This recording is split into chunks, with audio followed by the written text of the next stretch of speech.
अस्सलामुअलैकुम। साक्षी खबर में आपका इस्तकबाल है। आज 6 मुहर्रम है। सुर्खियों से पहले सुनते हैं हदीस शरीफ। बिस्मिल्लाहिर्रहमानिर्रहीम।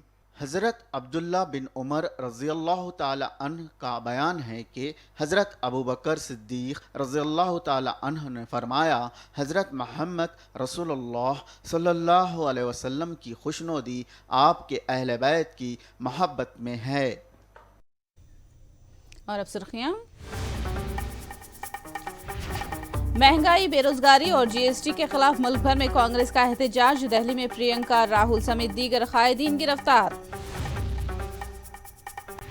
कोमटिरेड्डी ब्रदर्स का मामला दिल्ली पहुंचा। चिरुकु सुधाकर की कांग्रेस में शमूलियत पर वेंकट रेड्डी का एतराज। हुजूराबाद में टीआरएस और बीजेपी कारकुनों में टकराव, कई कायदीन गिरफ्तार। इलाके में भारी पुलिस तैनात। आरबीआई ने रेपो रेट शेयर सूद में किया इजाफा। होम लोन, गाड़ी लोन हो जाएंगे महंगे।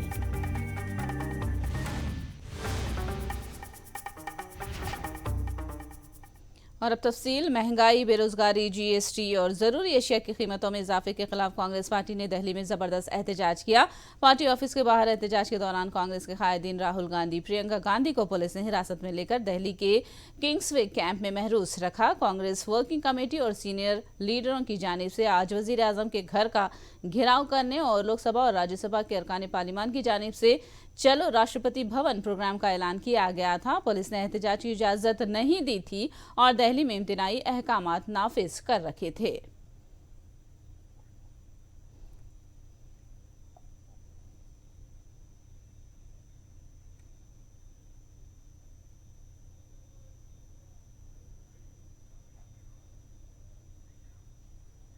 राहुल गांधी ने इल्जाम लगाया कि हिंदुस्तान में आमिरियत डिक्टेटरशिप का आगाज हुआ है। उन्होंने अपोजिशन के खिलाफ तहकीकाती एजेंसियों के इस्तेमाल के पस मंजर में ये बात कही। उन्होंने कहा कि जब अपोजिशन महंगाई के खिलाफ एहतजाज करती है तो उन्हें दबाने की कोशिश की जाती है।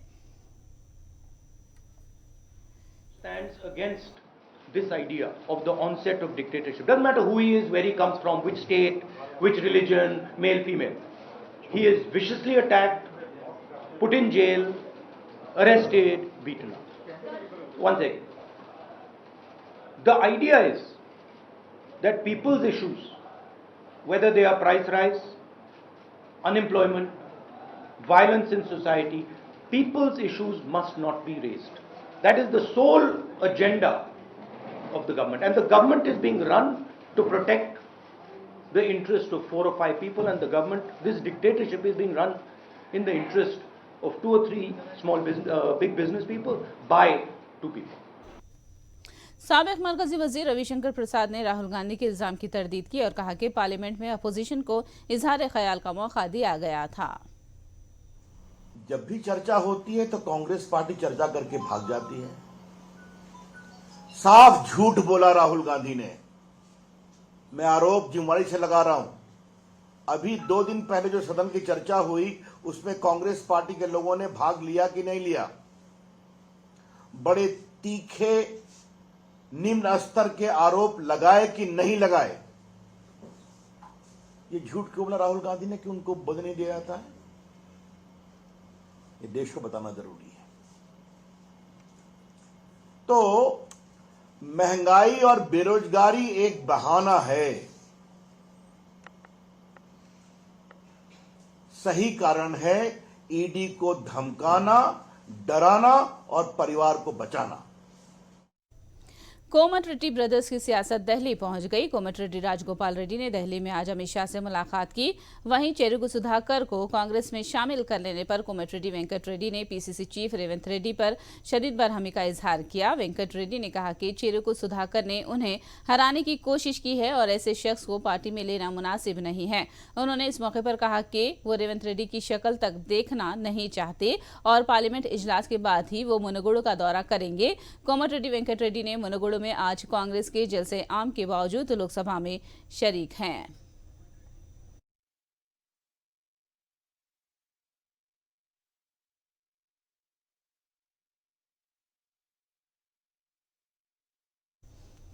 कोमटिरेड्डी ने अमित शाह से दिल्ली में मुलाकात की और उसके बाद इस वक्त मीडिया से बात कर रहे हैं। सीधा रुख करते हैं। 40 సంవత్సరాల తర్వాత ఆ విధంగా వరదలు వచ్చి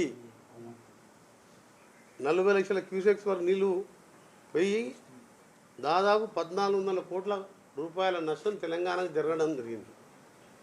అందులో కేసీఆర్ ఎంతో ప్రముఖ ఇంజనీర్గా ఉన్న వ్యక్తి కట్టించిన కాళేశ్వరం కూడా మోటార్లు మునిగిపోవడం జరిగింది. దాంతోపాటు రోడ్స్ అండ్ బిల్డింగు 498 కోట్లు, ఇరిగేషన్ డిపార్ట్మెంట్ 33 కోట్లు అని వీళ్ళు ఇచ్చిండ్రు. ఇరిగేషన్ డిపార్ట్మెంట్ అంటే మోటార్స్ కలపలేనిలా అది 1000 కోట్లలో ఉంటుంది. అది మున్సిపల్ అడ్మినిస్ట్రేషను 379, ఎలక్ట్రిసిటీ 7 కోట్లు, 449 కోట్లు, పంచాయతీరాజ్కు ఇంకా షిఫ్ట్ చేస్తానికి వాళ్ళని సేఫ్ ప్లేస్ తీస్తాం జరిగింది. అన్నీ కూడా మీకు వాట్సాప్లో పెట్టాం, కానీ జనాలు మీకు రికార్డులో ఉండాలి, ప్రజలకు కూడా తెలియాలి అని చెప్పి దీని మీద ఈరోజే మీ అందరికీ తెలుసు అండర్ రూల్ 377 అంటే రోజుకి 20 మందికే అవకాశం వస్తే దాదాపు 300-400 మంది ఆ డ్రాలో పార్టిసిపేట్ చేస్తాం. रेवंत रेड्डी ने वजाहत की है कि उन्होंने कोमटिरेड्डी वेंकट रेड्डी के खिलाफ कोई रिमार्क नहीं किया, बल्कि कांग्रेस से मुस्तफी होने वाले राजगोपाल रेड्डी ही उनका असल निशाना है। उन्होंने राजगोपाल रेड्डी को मुबाहिस का चैलेंज किया कि वो केसीआर के खिलाफ उनकी जद्दोजहद का रिकॉर्ड बताएं। ఒక్కసారి విజ్ఞప్తి చేస్తున్న వెంకన్నకు ఈ స్టేట్మెంట్కి వెంకన్నకి సంబంధం లేదు. నేను స్పష్టంగా చెప్పిన కోమటిరెడ్డి రాజగోపాల్ రెడ్డితో కాంగ్రెస్ పార్టీకి పేగుబంధం తెగిపోయిందని. ఇక నిన్న మొన్న రాజగోపాల్ రెడ్డి గారు చాలా విషయాలు ప్రస్తావించిండు, బహిరంగ చర్చ నడిది అన్నాడు. ఇవాళ మధ్యాహ్నం చెండూరుకు వస్తున్నా నీ టెండర్ల మీద, నీ కాంట్రాక్ట్ల మీద, నువ్వు 8 సంవత్సరాలు కేసీఆర్కు వ్యతిరేకంగా చేసిన పోరాటం మీద, నీకు పాలమూరు రంగారెడ్డి ఎత్తిపోతలో వచ్చిన టెండర్లు టీఆర్ఎస్ ఎమ్మెల్యేలకు కమిషన్లకు అమ్ముకున్న విషయాల మీద కూడా బహిరంగ చర్చ చెండూరు చౌరస్తలో పెడదాం, లేకపోతే నకిరేకల్ నడిబజార్లో పెడదాం. దేనికైనా నేను సిద్ధంగా ఉన్నా. రాజగోపాల్ రెడ్డి గారు ఈ 8 సంవత్సరాలలో కేసీఆర్ అవినీతికి వ్యతిరేకంగా ఎక్కడైనా ప్రజా పోరాటం చేసిండా? పోనీ న్యాయస్థానాలలో ఏమైనా కేసులు వేసిండా? రేవంత్ రెడ్డి చిత్తశుద్ధిని ఆయన మాట్లాడుతున్నాడంటే ఆయన ప్రెస్ మీట్ మొత్తం చూడండి. ఆయన బాల్క సుమన్ గువ్వల బాలరాజు గారి దగ్గర పాఠాలు చెప్పించుకున్నట్టుగా ఉంది. हुजूराबाद में हालात कशीदा है।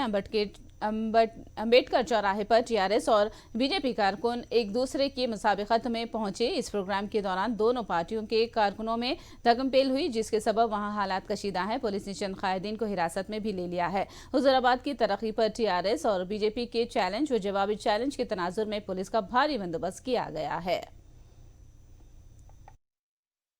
నువ్వు పోయి గజ్వేల్లో పోటీ చేస్తా ఉన్నావు. అయ్యా ఈటల రాజేంద్ర నేను అడుగుతా ఉన్నా, నా హుజురాబాద్ బిడ్డలు, నా హుజురాబాద్ గడ్డ నీకు ఏ న్యాయం చేస్తారా? నా హుజురాబాద్ గడ్డ ప్రజల్ని తేడా ఊసిన కత్తిలక్క పూసి మిడకాయ కోస్తున్నావు, ఎందుకు కోస్తున్నావు ఈటల అని చెప్పి నేను అడుగుతా ఉన్నా. కానీ నువ్వు తండ్రి లాంటి కేసీఆర్ గారిని పట్టుకొని బొంద పెడతా అరే తురే అని మాట్లాడుతా ఉన్నావు. ఈటల రాజేంద్ర నేను కూడా ఈ వేదిక మీద నుంచి అరే తురే అని అనొచ్చు, కానీ అది మా సంస్కారం కాదు. ఈటల రాజేంద్ర तेलंगाना एंटी पार्टी के सरबरा चिरुकी सुधाकर ने कांग्रेस पार्टी में शमूलियत इख्तियार कर ली। दिल्ली में मल्लिकार्जुन खड़गे की मौजूदगी में कांग्रेस पार्टी में शमूलियत इख्तियार की। इस मौके पर तेलंगाना कांग्रेस पार्टी के सदर रेवंत रेड्डी भी मौजूद थे। పిసిసి అధ్యక్షులైన తర్వాత మీరు కాంగ్రెస్ పార్టీకి రావాలని చెప్పేసి ఆహ్వానించడం, వారు మాట్లాడిన దానికి మేము చాలా సందర్భాలు సానుకూలంగా స్పందించడం, నిన్న ఇమీడియట్గా కూర్చొని మాట్లాడని అనేక విషయాలు మాట్లాడుకున్నాం. ఇవాళ అధికారికంగా తెలంగాణ ఇంటి పార్టీ కాంగ్రెస్ పార్టీలో ఇవాళ విలీనం చేస్తూ ఇవాళ నేను ప్రకటిస్తూ ఉన్నాను. ఒక బాధ్యత కలిగినటువంటి కాంగ్రెస్ పార్టీ కార్యకర్తగా, నాయకుడిగా తెలంగాణ ఆకాంక్షలు నిజం చేయడానికి సబ్బండ వర్ణాలు ఏదైతే రాహుల్ గాంధీ గారు నిరంతరం చెప్తున్నటువంటి సోషల్ ఇంజనీరింగ్ ఆచరణలో చూపెట్టడం కోసం నా వంతు నుంచి కృషి చేస్తానని చెప్పి కూడా ఈ సందర్భంగా తెలియజేస్తున్నా. तेलंगाना में कांग्रेस को एक और झटका लगा। कांग्रेस पार्टी से दासूजी श्रावण ने इस्तीफा देने का फैसला किया है, जिसका कुछ देर में बाकायदा ऐलान करने वाले हैं। याद रहे दासूजी श्रावण एआईसीसी के तर्जुमान हैं। डी श्रावण ने पिछले असेंबली इंतखाबात में खैरताबाद हल्के से मुकाबला किया था। तेलंगाना राष्ट्र समिति ने नायब सदर जमहूरिया के इंतखाब के लिए अपोजिशन की उम्मीदवार मार्गरेट अल्वा की तायद करने का ऐलान किया है। टीआरएस पार्टी की जानिब से जारी करदा एलामिये में ये बात बताई गई है। नायब सदर जमहूरिया के लिए कल वोट डाले जाएंगे और कल ही नताइज का ऐलान होगा। अनंतपुर के गोटी में हरासानी और मजीद जहेज का मुतालबा करने के खिलाफ एक खातून ने अपने शौहर के खिलाफ पुलिस में शिकायत दर्ज करवाई। सफिया शेख की 5 साल पहले शाकिर नामी शख्स से शादी हुई थी। शादी के बाद पहले 5 लाख रुपए दिए गए और बाद में मजीद 5 लाख रुपए अदा करने का खातून से मुतालबा किया गया। बीवी को मारपीट करने और मजीद जहेज के इल्जाम में पुलिस ने शाकिर के खिलाफ केस दर्ज किया है। 5 years అయింది నా మ్యారేజ్ అప్పటి నుండి 2 years వరకు బాగానే ఉన్నాడు. తర్వాత నుంచి వేధింపులు, నన్ను కొట్టడము, తిట్టడము అన్నీ దండికి జరుగుతున్నాయి. 5 lakhs అడుగుతున్నాడు. మళ్ళీ 5 lakhs ఇచ్చినాము, మళ్ళీ 5 lakhs కావాలంటున్నాడు. 5 lakhs ఇచ్చారమ్మా అప్పుడే? మళ్ళీ 5 lakhs తెమ్మని నన్ను ఇప్పుడు వేధిస్తున్నాడు. మా పాపకు వరకట్నం కింద సార్ 5 లక్షల రూపాయలు కూడా ఇవ్వడం జరిగింది.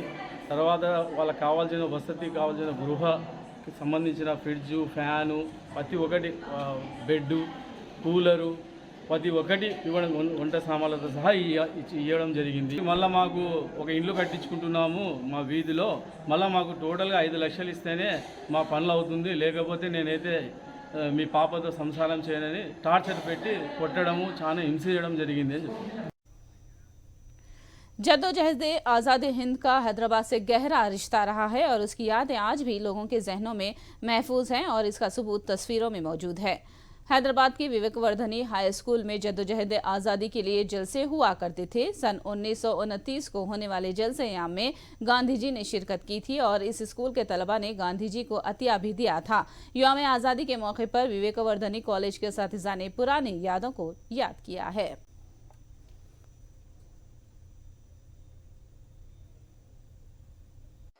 Mahatma Gandhi ji came, that itself is a big story, no doubt of it. You know, father of the nation, he visited. But not only father of the nation, but there were a lot of other people, the luminaries visited our place, like our Radha Krishnan ji, president, the vice president that time, and then more than in 2007, Abdul Kalam ji, president of India, who can be known as a missile man, he visited our place. When he visited, that time our CM, that time, YSR Reddy Garu also visited. He was there along with him on the dais. So that itself makes a very big story for our school, and we are proud of all those people who have visited our school. यहाँ गांधी जी 1/4 बोले तो 1 अप्रैल 1929 में आए और उन्होंने Nampally railway station से direct इधर आए। यहाँ आके यहाँ पे मीटिंग, पब्लिक मीटिंग के लिए, पब्लिक मीटिंग में हमारे जो फाउंडर मेंबर है वासुदेव नाइक, वामन नाइक, यहाँ बैठे से वामन नाइक यहाँ बैठे से उन्होंने उनको 5100 का देणगी कलेक्ट करके अपने पास से डोनेशन तैयार करके दिए और उन्होंने अपने शिक्षक और विद्यार्थियों को एडवाइस दिए कि खद्दर पहनना सबसे अच्छा रहेगा हमारे लिए। तिरंगा हर शहरी के दिल में है। तिरंगा बरसों से हिंदुस्तानी लहरा रहे हैं। ये रद्द अमल एमपी दानिश अली ने दिया है। उन्होंने कहा कि जो लोग तिरंगे को तस्लीम नहीं करते थे वो आज अपने नागपुर के हेडक्वार्टर पर पहली मर्तबा तिरंगा लहराएंगे। कम से कम जिन लोगों ने आज़ादी की गोल्डन जुबली पर अपने हेडक्वार्टर पर तिरंगा नहीं फहराया था, कम से कम अमृत महोत्सव पर नागपुर के अंदर आरएसएस के हेडक्वार्टर पर तिरंगा जरूर फहराया जाएगा। मैं देख रहा था, मुझे दिखाई नहीं दिए, रिकॉर्ड मैंने निकाले कि सावरकर और गोलवरकर ने कभी तिरंगा लेकर के यात्रा निकाली हो, क्योंकि जिन लोगों ने तिरंगे का अपमान किया, जब मुल्क आज़ाद हुआ उन्होंने तिरंगा फहराने से मना किया 50 साल तक, 52 साल तक। आज वो तिरंगे को लेकर के जो है कह रहे हैं कि हम कहाँ का मजाक है, आपका अपना तो कोई इतिहास है नहीं, जो दूसरों का इतिहास है उसको आप जुड़े। तिरंगा इस देश के हर देशभक्त के सीने में है। तिरंगा हम उस दिन से फहराते हैं जिस दिन से देश आज़ाद हुआ है। ये लोग तो अब इन लोगों ने तिरंगा लेना शुरू किया है।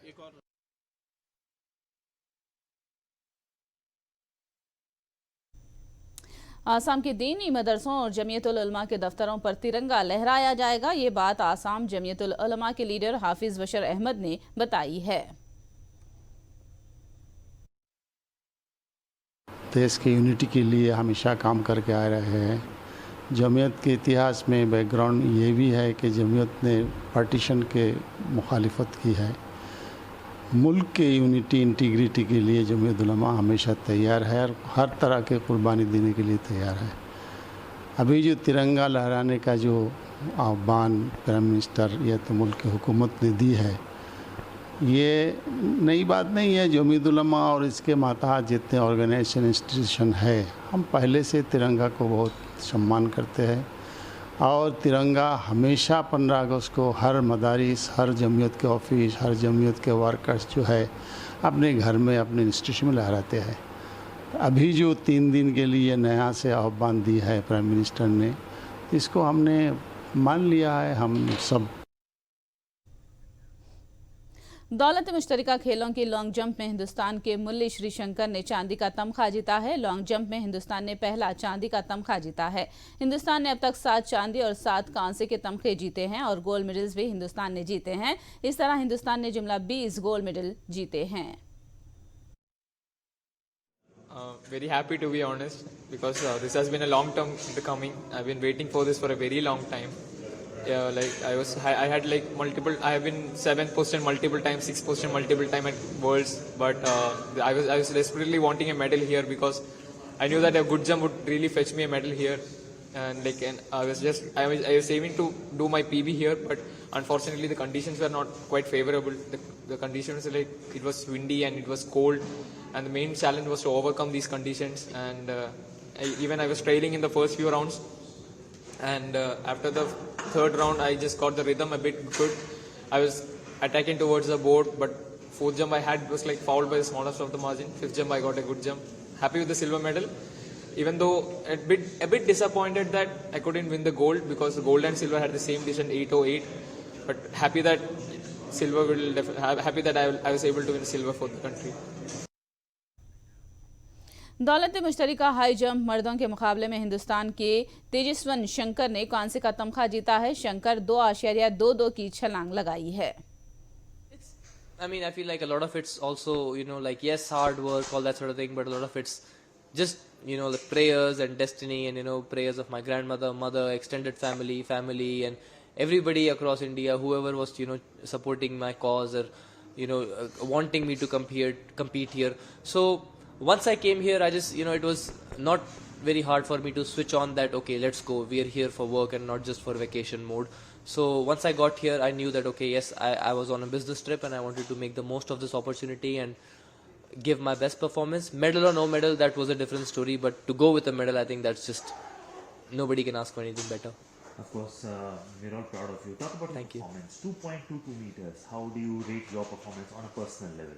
Thank you. So my best this season has been 2.27 and my personal best has been 2.29. So if you compare it just to those marks, it's probably nothing, it doesn't catch the eye. Squash मुकाबले में हिंदुस्तान ने कांसे का तमगा जीता। हिंदुस्तान के सौरभ घोषल ने England के James विलस्ट्रैप को 11-6, 11-1 और 11-4 से हराकर कांसे का तमगा जीता। I mean, of course, it's a big relief and it's a big day for me personally and for Indian squash to be able to get that elusive Commonwealth Games medal in the singles event. The whole context of the match, playing someone like James Willstrop, who's a legend of the sport, someone who I've looked up to so much all through my career and learned so much from. I think it made it probably the hardest match I've had to play mentally. But to kind of come through that and put in the performance like I did yesterday is extremely satisfying, and it kind of feels like a reward for all the work that I've put in and I've kind of waited so long to be able to get that medal, and I'm very, very happy that I finally managed to do it here in Birmingham in 22. Reserve bank of India ने repo rate में इजाफा कर दिया है। बैंकों की जानिब से दिए जाने वाले फंड्स पर आरबीआई की जानिब से वसूल किए जाने वाले शरह सूद में 50 बुनियादी पॉइंट्स बढ़ाकर 5.4% तक पहुंचा दिया गया है। सनती शोबे की उम्मीद के बरखिलाफ 35 बुनियादी पॉइंट्स से ज्यादा इजाफा कर दिया है। कोविड बहरान के बाद आरबीआई ने लगातार तीसरी बार रेपो रेट में इजाफा किया है, जिसके नतीजे में होम लोन, गाड़ी लोन व दीगर लोन्स भी महंगे हो जाएंगे।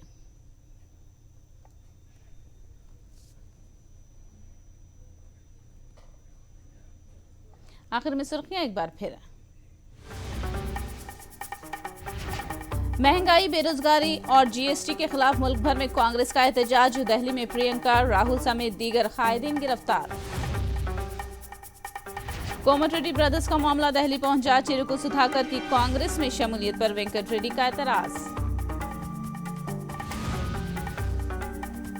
वजीराबाद में टीआरएस और बीजेपी कारकुनों में टकराव, कई कायदीन गिरफ्तार। इलाके में भारी पुलिस तैनात।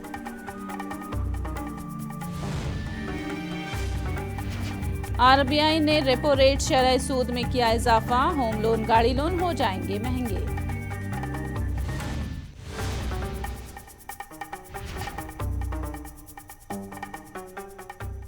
साक्षी खबर में फिलहाल इतना ही। साक्षी टीवी पर खबरों का सिलसिला जारी रहेगा।